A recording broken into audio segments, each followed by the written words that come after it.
Bà sự đây được khu ngày nay nhưng mà bị cầm thì muối lại món gì vậy pí cả năm lái nâng test sensor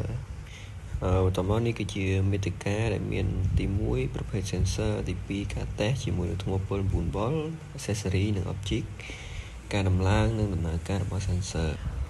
នេះវាមានតួនាទីជា receiver ផងនិង emitter ផងនេះគឺជាការ test sensor ដែលយើងមានថ្មពល multimeter និងគោលបំណងនេះយើងចង់ដឹងអំពី sensor នេះនៅល្អឬអត់បន្តមកនេះគឺជាការ test sensor របស់យើងដែលទី1យើងភ្ជាប់ជើងដករបស់ sensor ទៅនឹងប៉ូលដកនៃថ្មពលចំណែកជើងបូករបស់ sensor យើងភ្ជាប់ទៅនឹងប៉ូលបូកនៃថ្មពលប្រសិនបើ sensor ប្រភេទ NPN នេះមានជើង output បូកយើងត្រូវយក probe របស់ multimeter ពណ៌ក្រហមយកទៅគៀបជាមួយនឹងជើង output របស់ sensor រីឯ probe ពណ៌ខ្មៅយើងយកភ្ជាប់ទៅនឹងប៉ូលដកនៃថ្មពលបើសិនបើយើងកាត់ clip របស់ multimeter ទៅ DCV display បង្ហាញថាមានតង់សុងនោះមានន័យថា sensor យើងនៅល្អនេះគឺជា accessory ដែលយើងមានប៊ិចភ្លើង multimeter និងគ្រឿងបង្គុំនៃ sensor តោះមកយើងចូលមកដល់ការដំឡើងដែលទីមួយនោះយើងត្រូវភ្ជាប់ខ្សែពណ៌ខ្មៅជាមួយនឹង output របស់ terminal និងខ្សែពណ៌ខៀវយើងភ្ជាប់ជាមួយនឹងប៉ូលដកនិងខ្សែពណ៌ត្នោតយើងភ្ជាប់ជាមួយនឹងប៉ូលបូក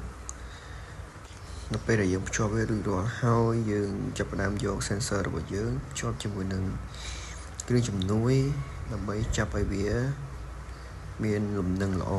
ហើយយើងចាប់ផ្ដើមបើកដំណើរការនៅក្នុងការតេស្តរបស់យើងនេះជា object ពណ៌ស object ពណ៌សនេះចាប់បានប្រហែល20 cm និង object ពណ៌ខ្មៅចាប់បានប្រហែល5 cm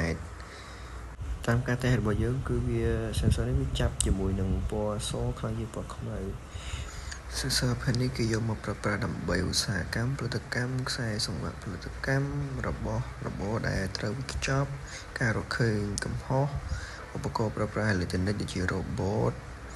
ឧបករណ៍ប្រើប្រាស់ក្នុងផ្ទះដូចជាទ្វារ